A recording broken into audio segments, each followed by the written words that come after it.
రాష్ట్రంలో జరుగుతున్నటువంటి దారుణమైనటువంటి స్కాములు కూటమి ప్రభుత్వం చేయడం, దానికి ప్రధానమైనటువంటి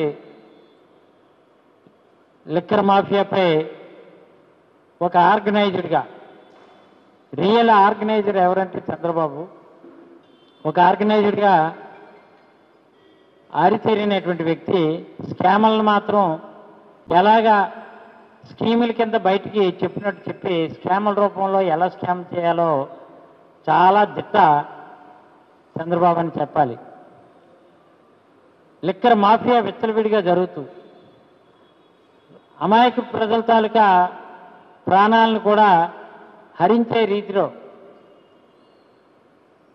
ఇక్కడ రాష్ట్రంలో ఆంధ్రప్రదేశ్లో జరుగుతున్నటువంటి పరిస్థితి ఒకసారి మనం ప్రజల ముందు చెప్పాల్సిన బాధ్యత ప్రధాన ప్రతిపక్షంగా వైఎస్ఆర్ కాంగ్రెస్ పార్టీపై ఉంది. పుచ్చకాయల దొంగ ఎవరా అంటే భుజాలు తడుముకున్నాడట ఎవరో ఒక వ్యక్తి.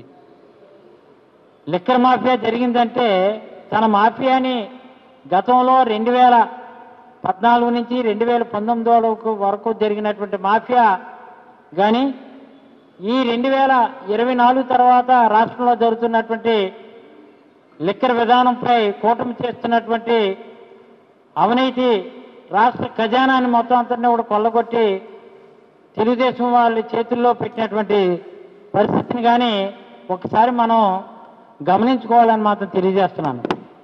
దొంగతనానికి వెళ్ళినోడు పక్కింట్లో దొంగతనం చేసి బయటకు వచ్చి దొంగ దొంగ దొంగ అన్నాడంట.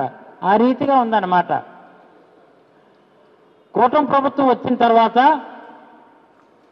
ప్రభుత్వ రంగంలో నడిపిస్తున్నటువంటి ఏవైతే మద్యం షాపులు ఉన్నాయో మద్యం షాపులన్నీ కూడా పారదర్శకంగా అవి వైఎస్ జగన్మోహన్ రెడ్డి గారి ప్రభుత్వంలో చాలా పారదర్శకంగా ఆ రోజు కొనుగోలు కానీ అమ్మకాలు కానీ పారదర్శకంగా షాపులు రన్ చేస్తే ప్రభుత్వ దుకాణాలన్నీ బ్రాంచ్ షాపులన్నీ కూడా అవి క్లోజ్ చేసి ప్రైవేట్ వ్యక్తులు కాదు కూటమి తాలూకా మాఫియా వ్యక్తులు కాదు తెలుగుదేశంలో బాగా మెక్కినటువంటి గతంలో అనుభవం ఉన్నటువంటి ఈ తెలుగుదేశానికి సంబంధించినటువంటి కూటమి నాయకుల చేతిలోకి మద్యం దుకాణాలన్నీ పెట్టడం, ప్రభుత్వ దుకాణాలన్నీ కూడా మూసివేయడం ఎంత ఘోరం అంటే అంత ఘోరంగా చేసినటువంటి పరిస్థితి మనం ఒకసారి లెక్కేసుకోవాలి.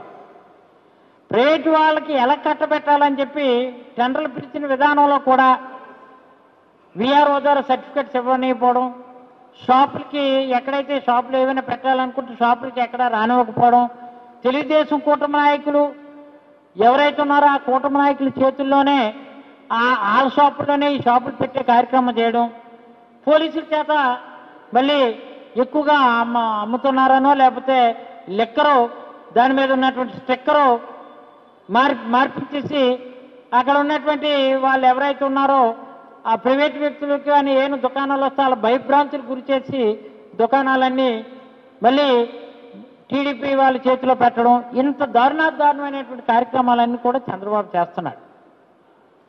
లిక్కర్ విషయంలో అయితే మాత్రం రియల్ గజ దొంగ అనాలి, రియల్ ఆర్గనైజ్డ్ డెకోట్ అనాలి. 100% చంద్రబాబు అనేది మాత్రం చెప్పక తప్పదు ఇక్కడ. ఎందుకంటే ఆయన అన్నీ కూడా ఎప్పుడు కూడా అలాగే అంతకుముందు కూడా పెద్ద పెద్ద స్కీములు పేర్లు బాగా పెట్టి స్కీములన్నీ కూడా స్కాముల కింద మార్చినటువంటి దూపం అన్నాడు, దీపం అన్నది దూపం అయిపోయింది. అలా రకరకాలవన్నీ కార్యక్రమాలన్నీ కూడా గతంలో కూడా చేశాడు. ఇప్పుడు అమ్మకు వందనం అన్నాడు, అమ్మకు వందనం దేవుడు ఎరుగని తండ్రికి ఇంధనం మాత్రం పెట్టే కార్యక్రమానికి శ్రీకారం చుట్టి ఈ రోజు ఏంటంటే ఎక్కువ మందు అమ్మాలి, ఎక్కువ మందు తాగాలి. చూడండి, ఎక్కువ మందు అమ్మాలి, ఎక్కువ మంది తాగాలి. అదే టీడీపీ తాలూకు విధానం. అందుకనే చెప్తున్నాను, కూటమి ప్రభుత్వం వచ్చిన తర్వాత ఉన్న పరంగా అత్యంత పారదర్శకంగా నడిపించినటువంటి మొత్తం షాపులన్నీ కూడా ప్రభుత్వ షాపులన్నీ పక్కన పెట్టడంతో పాటు ఈ దుకాణాలన్నీ కూడా ప్రైవేట్ చేతిలోకి వెళ్ళిపోయినటువంటి కార్యక్రమాలు చేశారు. దయచేసి ప్రజలు కూడా గమనించాలి, గతంలో ఎన్ని షాపులు ఉన్నాయి, ఇప్పుడు ఎన్ని షాపులు ఉన్నాయి. గతంలో ఎన్ని బెల్ట్ షాపులు నడిపించేవారు? ఎప్పుడైనా కనీసం వైఎస్ఆర్ పార్టీ ప్రభుత్వ హయాంలో జగన్మోహన్ రెడ్డి గారి ప్రభుత్వంలో బెల్ట్ షాపులు ఒకటైనా ఎక్కడైనా రన్ అయ్యాయా అని అంటే ఒకసారి చూడమన్నా. అదే 2014 నుంచి 2019 వరకు ఎన్ని బెల్ట్ షాపులు ఉన్నాయి? బెల్ట్ షాపుల వల్ల ఎన్ని జీవితాలు ఏ విధంగా కాలగర్భంలో కలిసిపోయాయి? ఎంతమంది తాగుడుకు లోనయ్యారనేది ఒకసారి కూడా ప్రజలు కూడా గమనించాల. ఈరోజు మొత్తం టీడీపీ నాయకుల ఆధీనంలో దుకాణాలన్నీ కూడా మాఫియా చేతిలోకి వెళ్ళిపోయాయి. ఆ మాఫియా ఎవరు? కూటమి నాయకులు. అంతేకాదు ప్రతి క్వార్టర్ బాటిల్ ఉంటుంది, క్వార్టర్లో ఆ బాటిల్ సుమారు 20 రూపాయలకి అక్కడ ఉన్నటువంటి బాటిల్ పైన ఉన్నటువంటి ధర కన్నా సుమారు 20 రూపాయలు పైన 20 రూపాయలకి అమ్ముతున్నారు ఒక్కొక్క స్టిక్కర్ పీకిసి అదనంగా క్వార్టర్కి. అంటే 4 క్వార్టర్లకి 80 రూపాయలు అదనంగా చీప్ దీని మీద అమ్మే కార్యక్రమం చేస్తున్నారు. ముందస్తు వ్యూహంతో తనకు నచ్చిన ప్రైవేట్ కంపెనీలు ఏవైతే ఉన్నాయో దానికి ఒక సర్వే చేయించి ఆ సర్వే చేయించినటువంటి ఆ సర్వేకి ఆధారంగా వాళ్ళకి కావలసిన బ్రాండ్లు ఏ అవసరం ఉన్నాయో అవి మాత్రమే అమ్మేటట్టు కూటమి నాయకులు చేసే కార్యక్రమం చేస్తున్నారు. మళ్ళీ ఆ బ్రాండ్లు తనకు నచ్చిన డిస్టరీ వాళ్ళకి పర్మిషన్ ఇచ్చే కార్యక్రమం చేస్తున్నారు. ఎంత క్వాలిటీని కంప్లీట్గా ధర తగ్గించేసి అదేమో 99 రూపాయలకి అమ్ముతున్నట్టు పెద్ద ఆర్భాటాలు చేస్తున్నటువంటి కార్యక్రమం చేస్తున్నారు. అంటే ఇక్కడ జగన్మోహన్ రెడ్డి గారు ఎంతైతే లెక్కలు తగ్గించేశారో జగన్మోహన్ రెడ్డి గారి కన్నా ఈరోజు మనం బాగా మద్యం చాలా తక్కువకు అమ్ముతున్నాం అని బయటికి ప్రచారం చేసుకుంటూ లెక్కల్ని అమ్మకాలు పెంచడమే లక్ష్యంగా కూటమి ప్రభుత్వం చేస్తున్నటువంటి విధానాన్ని ప్రజలు గమనించాలని, ఈ అమ్మకాలు చేస్తున్నప్పుడు వెనకాతల పర్మిట్ రూమ్స్ ఉంటుంటాయి తాగడానికి. పర్మిట్ రూమ్స్ ఎక్కడా లేవు, గతంలో ఎక్కడ పర్మిట్ రూమ్స్ ఇవ్వలేదు.